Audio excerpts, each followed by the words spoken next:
Hello friends, welcome to my channel VJP collections. எல்லோரும் subscribe பண்ணிவிட்டு பாருங்கள் இந்த வீடியோவை. நல்லெண்ணெய் ஊற்றிட்டு கடுகு வெந்தயம் போட்டு தாளிக்கிறேன்.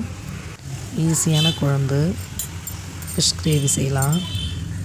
இது வெந்தயம் பூண்டு போட்டு தாளிச்சிட்டு கருவேப்பிலை போட்டாச்சு.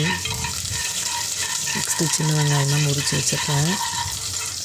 சிம்பிள்னால் தக்காளி அரைச்சி வச்சுருக்கேன், அதுதான் சிம்பிள்.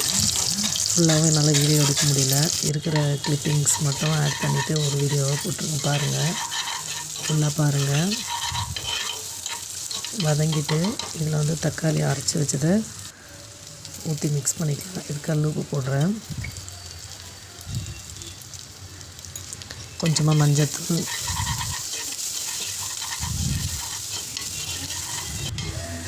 பாருங்கள். தக்காளி ஊற்றுனது நான் வீடியோ மிஸ் ஆகிடுச்சு.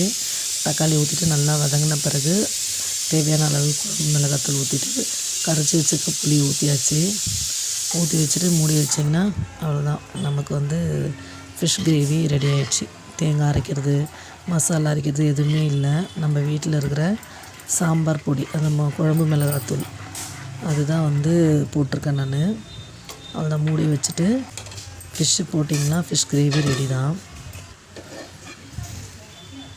இருக்கிறதுலே ரொம்ப ஈஸினா மீன் குழம்பு மட்டும்தான். மழை பெஞ்சிட்டு இருக்கிறதுனால இந்த மாதிரி ஏதாவது காரமாக செஞ்சு சாப்பிட்டா ரொம்ப நல்லாயிருக்கும். பாருங்கள், நல்லா கொதிக்குது. ஃபுல்லாக மூடலை நான். இப்போது ஓரளவுக்கு கொதித்து அந்த புளி வாசனையும் மிளகாத்தூள் வாசனையும் போன பிறகு மீனை போட்டுட்டு கிளறி விடுறேன்.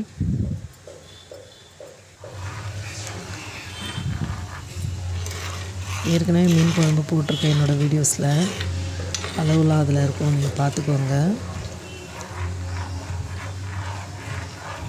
புதுசாக செய்கிறவங்க 2 தக்காளி 2 வெங்காயம் ஈக்குவலாக எடுத்து போட்டிங்கன்னா கரெக்டாக இருக்கும்.